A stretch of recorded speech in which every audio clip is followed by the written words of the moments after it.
This is the longest squid in the world.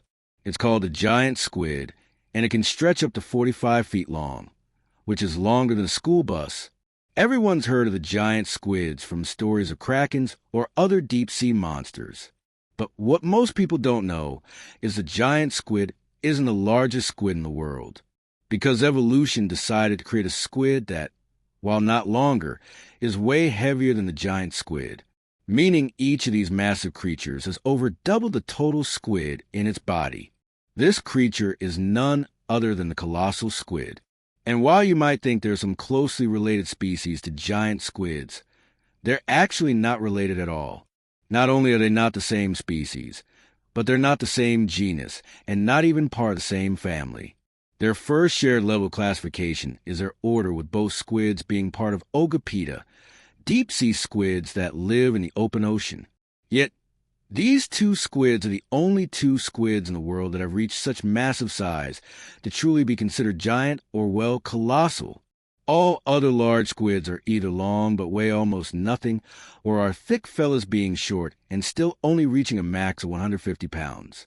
What makes it even weirder is that these squids live in completely different parts of the world and have never even interacted once. They don't even know each other exists. How is this possible that two absolutely massive squid species evolved completely separately in totally different oceans without ever crossing paths?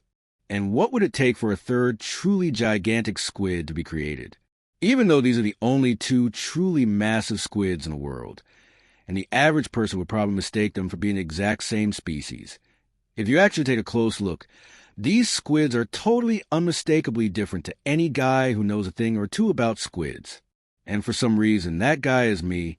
What's interesting is both these squids do share a common ancestor, likely a primitive ogapid squid that lived around 60 to 100 million years ago, near the end of the Cretaceous period. But in reality, we can't confirm this because we don't really know anything about ancient squids. Squids aren't necessarily the best at leaving fossil evidence, namely because of how squishy they are. Squids don't have any bones, so all that soft tissue is usually gone after just a few weeks, let alone lasting 100 million years. There's one part of the squid that can remain, which is its beak. Essentially, the only hard part of the squid, if buried quick enough. They can last for millions of years, which can give clues about ancient squids. At some point after the age of the dinosaurs, the ancient Ogapsid lineage divided into separate families. One branch led to the Archaeutae, the group that would eventually create the giant squid, while another evolved into Crunchae, the glass squids, which include the colossal squid. What's interesting is that while both species ended up enormous, they didn't inherit their size from a shared giant ancestor. Instead, they each evolved gigantism independently. A textbook example of what scientists call convergent evolution. What that means is essentially two unrelated species start to evolve similar structures because they're adapting to the same environment or the same challenge. They aren't copying each other, but nature is just evolving to literally create the same animal twice. Evolution is basically following the rule of if it works, don't change it. But you're probably wondering, if they're a case of convergent evolution, why do they still have so many differences? Well, if you watched our video about polar gigantism, you'd know that colossal squids didn't actually get so big for the same reason as giant squids. Colossals live exclusively in the deepest parts of the Antarctic oceans, whereas giant squids are usually more in temperate oceans and much more widely spread out. Giant squids got large through deep-sea gigantism, the phenomenon where animals living in a high-pressure, low-light depth of the ocean tend to grow larger. Colossal squids also live deep, actually even deeper than giant squids. But most of their size is due to a different effect called polar gigantism, the phenomenon where animals in cold water evolve to grow larger. So, does this even count as convergent evolution if their gigantism is for different reasons? Well, yes, but with a twist. It's still a case of convergent evolution, since they both shared a common ancestor and developed gigantism. But this is also partly because colossal squids were influenced by deep-sea gigantism too. Even though polar gigantism played the biggest role in colossals, they still live in the deep sea. So the pressures of the deep shape their size as well. And that's exactly why it's convergent evolution, since they both converge to become giants. And this isn't just because it makes them into super sick kraken monsters. Gigantism actually solves a ton of problems for them. A larger body conserves energy more efficiently, stores oxygen for longer dives, regulates temperature better in the cold, and most obviously scares off any predators and turns them into the predator. But since their environments aren't exactly the same, they didn't end up completely identical. Take a look at their bodies here. They're both obviously long, but giant squids' tentacles reach much further. However, the average one is only about 500 pounds, which fair enough is still a behemoth for a squid. But compared to colossals, they're less than half the weight. Some of the biggest colossals are reaching up to 1,300 pounds, making them by far the heaviest invertebrate on the Earth, with zero exceptions. The giant squid is long, sleek, and designed to be fast. Colossal squids, on the other hand, are much more chunky, and even though they're still long, they're shaped much more like a tank. While we don't know the exact values due to how difficult it is to find these guys, it's estimated that giant squids can reach speeds of 25 miles per hour using jet propulsion. It's the same type of jet propulsion that small squids use, just this one is taking in a lot more water and shooting out a lot harder. Jet propulsion is actually universal to all squids, no matter what their size, which means that colossal squids also have this ability. But since they're so massive, or should I say colossal, they're likely not as fast and only reach about 12 miles per hour. So why did they evolve to have these differences? Why did the giant squid evolve into a graceful giant, but the colossal is just a big fat tank? Well, again, it's convergent evolution, but they haven't fully converged. Their environments are still different, and they become accustomed to be specialized cracked monsters, but just in their own habitat. The giant squid evolved in open, temperate oceans, areas where prey can move fast.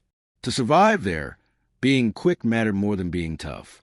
The giant squid's long, aerodynamic body and lightweight frame makes it amazing for hunting. It hides in the dark, spots movement with its huge eyes, and rockets forward to snatch prey before it escapes.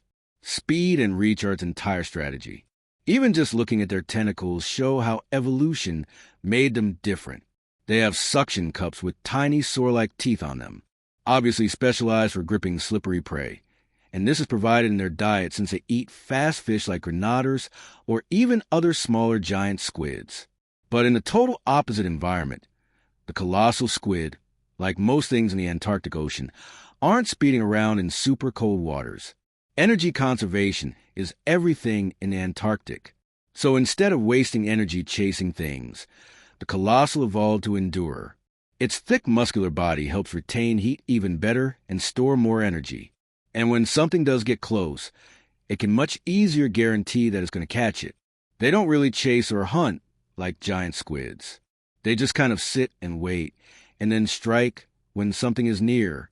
The rotating hooks on its tentacles are designed to lock on something once, like a giant Antarctic toothfish, and make sure it doesn't escape. Instead of needing to catch slippery prey, they need to catch other strong, tank-like prey and out-tank them with impaling hooks. What's also interesting is that both the giant squid and the colossal squid evolved beaks for the same fundamental reason, which is that survival in the deep sea demands a compact, powerful, and efficient way to kill and eat. Down there, prey often has thick scales or armor, and there's no solid surface to pin it against since they live in the open ocean. A squid can't chew or tear like a shark. It needs a way to rip through flesh while holding its prey suspended in open water. The beaks solve that perfectly.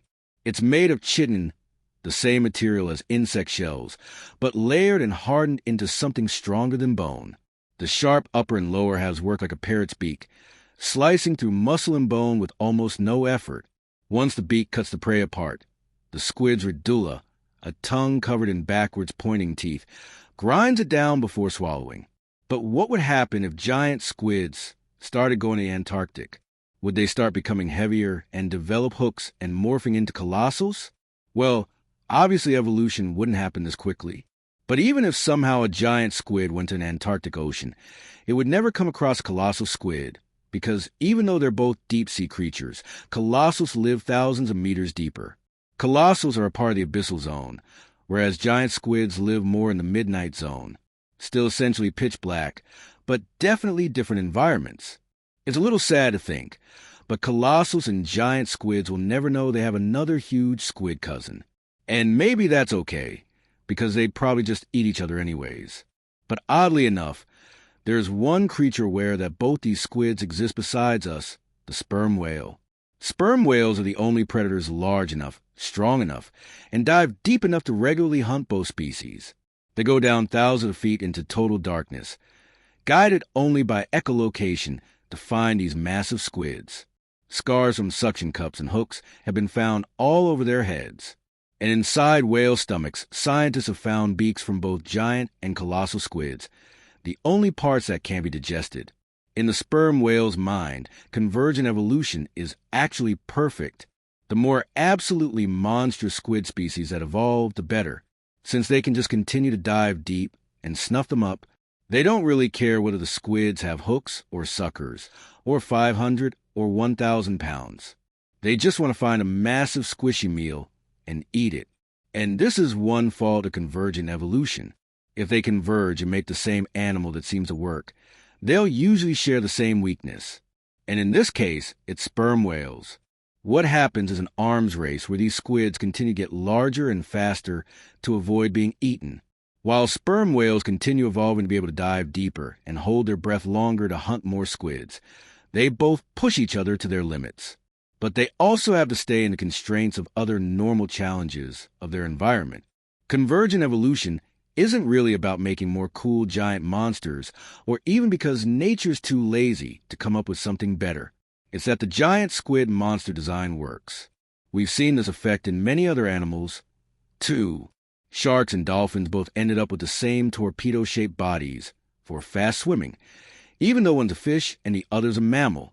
Bats and birds both evolved wings completely separately.